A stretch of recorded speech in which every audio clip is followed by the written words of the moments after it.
দিন পরে সমুদ্রের পাড়ে এসেছি। তো 1 মিনিট, বিল্লুর বাবার সাথে এই মহিলা আবার কে? আজকে তো তোদের দুজনেরই খবর আছে। দাঁড়া শুধু তোরা, আমার সামনে আরেকটা মহিলার সাথে তুই ঘোরাফেরা করবি, এগুলো আমি কখনোই মেনে নিব না। এই খারাপ মহিলা, আগে তোকে পেটাবো আমি। আরে মা তো ওখানে ব্যস্ত আছে, আমি তাড়াতাড়ি করে গাড়ি থেকে অক্সিজেন সিলিন্ডারটা নিয়ে নেই। যতক্ষণ বাবাকে পেটাচ্ছে ততক্ষণ আমি সমুদ্রের ভেতর থেকে ঘুরে আসতে পারবো। এই তো আমি সমুদ্রের অনেক নিচে চলে এসেছি, আর সামনেই তো রয়েছে একটা ডিম। এই ডিমটা আমি বাসায় নিয়ে যাবো। তাড়াতাড়ি করে গাড়িতে বসে পড়ি, তাড়াতাড়ি করে গাড়িতে বসে পড়ো। আমরা এখানে আর এক মুহূর্তও থাকবো না, এখন আমরা বাসায় চলে যাবো। এখন বাসায় চলে যেতেও আমার কোনো আপত্তি নেই, কারণ আমার কাজ তো হয়ে গেছে আর আমরা তো বাসায়ও চলে এসেছি। এই দেখো, ডিম থেকে কত সুন্দর একটা মাছ বের হলো, এটা আমি সুইমিং পুলে ছেড়ে দিব। মাছটার মনে হয় ক্ষুদা লেগেছে, আমি তাড়াতাড়ি করে এই মাংসের টুকরোটা ব্লেন্ডার করে নেই। এখন এই ব্লেন্ডার করা মাংসগুলো মাছকে দিয়ে দেই। আরে বাপরে, ছোট মাছটা কত বড় একটা জলপরি হয়ে গেল, ও তো আমার বন্ধু হয়েছে।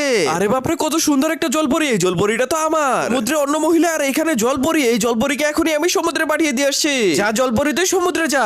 বন্ধুরা, কি হবে? খাবার না খেয়ে আসি। প্লিজ তোমরা সবাই ভিডিওতে লাইক দিয়ে চ্যানেলটি সাবস্ক্রাইব করে দাও, যাতে আমি খাবার পেয়ে যাই। তাড়াতাড়ি করে